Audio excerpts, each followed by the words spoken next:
इन्होंने अविश्वास के प्रस्ताव की आड़ में जनता के आत्मविश्वास को तोड़ने की विफल कोशिश की है। आज भारत के युवा रिकॉर्ड संख्या में नए स्टार्टअप लेकर के दुनिया को चकित कर रहे हैं। आज भारत में रिकॉर्ड विदेशी निवेश आ रहा है। आज भारत का एक्सपोर्ट नई बुलंदी को छू रहा है। आज भारत की कोई भी अच्छी बात ये सुन नहीं सकते। यही उनकी अवस्था है। आज गरीब के दिल में अपने सपने पूरा करने का भरोसा पैदा हुआ है।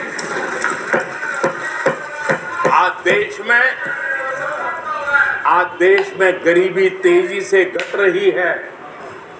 नीति आयोग के रिपोर्ट के अनुसार पिछले 5 साल में 13.5 करोड़ लोग गरीबी से बाहर आए। आदरणीय अध्यक्ष जी, आईएमएफ अपने एक वर्किंग पेपर में लिखता है कि भारत ने अति गरीबी को करीब करीब खत्म कर दिया है। आईएमएफ ने भारत के डीबीटी के और दूसरे हमारे सोशल वेलफेयर स्कीम के लिए आईएमएफ ने इसे कहा है ये लॉजिस्टिकल मार्बल है। आदरणीय अध्यक्ष जी, WHO ने कहा है, आदरणीय अध्यक्ष जी, वर्ल्ड हेल्थ ऑर्गेनाइजेशन ने कहा है कि जल जीवन मिशन के जरिए भारत में 4 लाख लोगों की जान बच रही है। 4 लाख कौन है? मेरे गरीब, पीड़ित, शोषित, वंचित परिवारों के मेरे स्वजन है। हमारे परिवार के निचले तबके में जिंदगी गुजारने के लिए जो मजबूर हुए उनके जन हैं। ऐसे 4 लाख लोगों की जान बचने की बात WHO स्वच्छ भारत अभियान का एनालिसिस करके के कहता है कि स्वच्छ भारत अभियान से 3 लाख लोगों को मरने से बचाया गया है। भारत स्वच्छ होता है, 3 लाख लोगों की जिंदगी बचती है। 3 लाख है कौन? वही झुग्गी झोपड़ी में जिंदगी जीने के लिए जो मजबूर है, जिनके लिए अनेक कठिनाइयों से गुजारा करना पड़ता है। मेरे गरीब परिवार के लोग, शहरों की बस्तियों में गुजारा करने वाले लोग, गांव में जीने वाले लोग हैं और वंचित तबके के लोग हैं जिनकी जान बची। यूनिसेफ ने क्या कहा है? यूनिसेफ ने कहा है कि स्वच्छ भारत अभियान के कारण हर साल गरीबों के 50,000 रुपये बच रहे हैं। ये लेकिन भारत की उपलब्धियों से कांग्रेस समेत विपक्ष के कुछ लोग दलों को अविश्वास है। जो सच्चाई दुनिया दूर से देख रही है, ये लोग यहाँ रहते हैं दिखती नहीं है। अविश्वास और घमंड इनकी रगों में रस बस गया है। वे जनता के विश्वास को कभी देख नहीं पाते हैं। अब ये जो शुतुरमुर्ग अप्रोच है, इसके लिए तो देश क्या कर सकता है? जो पुरानी सोच वाले लोग रहते हैं वो सोच से सहमत नहीं, लेकिन वो कहते हैं कि देखो भाई, जब कुछ शुभ होता है, कुछ मंगल होता है, घर में भी कोई अच्छा होता है, बच्चे भी कोई अच्छे कपड़े पहनता है, जरा साफ सुथरा होता है, तो काला टीका लगा देते हैं। आज देश का जो मंगल हो रहा है चारों तरफ, देश की जो चारों तरफ वाहवाही हो रही है, देश का जो जय जयकार हो रहा है, तो मैं आपका धन्यवाद करता हूं कि काले टीके के रूप में काले कपड़े में निकल के सदन में आकर के आपने इस मंगल को भी सुरक्षित करने का काम किया है। इसके लिए भी मैं आपका धन्यवाद करता हूं।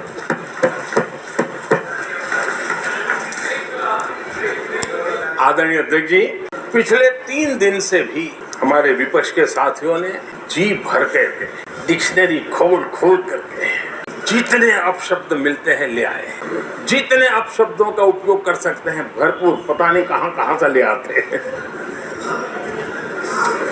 लेकिन अच्छा है, थोड़ा मन का गुबार उनका निकल गया होगा, थोड़ा मन हल्का हुआ होगा। और उनके लिए तो सबसे प्रिय नारा क्या है? मोदी तेरी कब्र खुदेगी। मोदी तेरी कब्र खुदेगी। मेरा पक्का विश्वास हो गया है कि विपक्ष के लोगों को एक सीक्रेट वरदान मिला हुआ है। हाँ,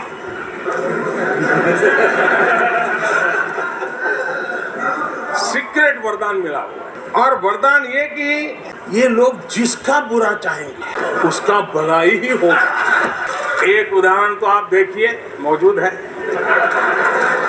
20 साल हो गए, क्या कुछ नहीं हुआ, क्या कुछ नहीं किया गया, लेकिन भलाई होता गया। तो आपको बड़ा सीक्रेट वरदान है जी। और मैं 3 उदाहरण से सीक्रेट वरदान को सिद्ध कर सकता हूँ। आपको ध्यान होगा कि इन लोगों ने कहा था बैंकिंग सेक्टर के लिए, बैंकिंग सेक्टर डूब जाएगा, बैंकिंग सेक्टर तबाह हो जाएगा, देश खत्म हो जाएगा, देश बर्बाद हो जाएगा, न जाने क्या क्या कहा था। और बड़े बड़े विद्वानों को विदेशों से ले आते थे, उनसे कहलवाते थे, ताकि उनकी बात कोई न माने तो शायद उनकी मान ले। हमारे बैंकों की सेहत को लेकर के भांति भांति की निराशा, अफवाह फैलाने का काम इन्होंने पुरजोश किया। और जब इन्होंने बुरा चाहा बैंकों का, तो हुआ क्या? हमारी public sector banks net profit 2 गुने से ज्यादा हो गया। इन लोगों ने खैर फोन बैंकिंग घोटाले की बात, इसके कारण देश को एनपीए के गंभीर संकट में डुबो दिया था। बीते दिनों की बात हो रही है, लेकिन आज जो उन्होंने एनपीए का अंबर लगा के गए थे, उसको भी पार कर करके और एक नई ताकत के साथ निकल चुके हैं। और आज सुरेंद्र निर्मला जी ने विस्तार से बताया है कि कितना प्रॉफिट हुआ है। दूसरा उदाहरण, हमारे डिफेंस के हेलीकॉप्टर बनाने वाली सरकारी कंपनी HAL, ये HAL को लेकर के कितनी भली बुरी बातें इन्होंने करी थी। क्या कुछ नहीं कहा गया था HAL के लिए, और इसका दुनिया पे बहुत नुकसान करने वाली भाषा का प्रयोग किया गया था। और HAL तबाह हो गया है, HAL खत्म हो गया है, भारत की डिफेंस इंडस्ट्री खत्म हो चुकी है। ऐसा न जाने क्या क्या कहा गया था HAL के लिए। इतना ही नहीं, जैसे आजकल खेतों में जाकर के वीडियो शूट होता है, मालूम है ना? खेतों में जाकर के वीडियो शूट होता है वैसा ही उस समय HAL फैक्ट्री के दरवाजे पर मजदूरों की सभा करके वीडियो शूट करवाया गया था और वहां के कामगारों को भड़काया गया था। अब तुम्हारा कोई भविष्य नहीं है, तुम्हारे बच्चे मरेंगे, भूखे मरेंगे, HAL डूब रहा है। देश की इतनी महत्वपूर्ण इंस्टीट्यूट को इतना बुरा चाहा, इतना बुरा चाहा, इतना बुरा कहा, वो सीक्रेट आज HAL सफलता की नई बुलंदियों को छू रहा है।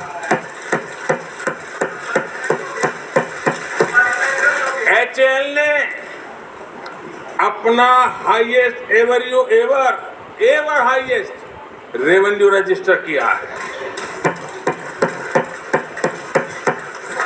इनके जी भर करके गंभीर आरोप के बावजूद वहां के कामदारों को, वहां के कर्मचारियों को उकसाने की भरपूर कोशिश के बावजूद भी आज HAL देश की आन बान शान बन के उठ रहा है। आदरणीय अध्यक्ष जी, जिसका बुरा चाहते हैं वो कैसे आगे बढ़ता है, मैं तीसरा उदाहरण देता हूं। आप जानते हैं LIC के लिए क्या क्या कहा गया था? LIC बर्बाद हो गई, गरीबों के पैसे डूब रहे हैं, गरीब कहाँ जाएगा? बेचारे ने बड़ी मेहनत से LIC में पैसा डाला है। क्या कहे, जितनी उनकी कल्पना शक्ति थी, जितने उनके दरबारियों ने कागज पकड़ा दिए थे, सारे बोल लेते थे वो, सारे बोल लेते थे। ठीक है, आज LIC लगातार मजबूत हो रही है। शेयर मार्केट में रुचि रखने वाले को भी ये गुरु मंत्र है कि जो सरकारी कंपनियों के लोग गाली देना, आप उसमें दांव लगा दीजिए था, आप अच्छा ही हो जाएगा।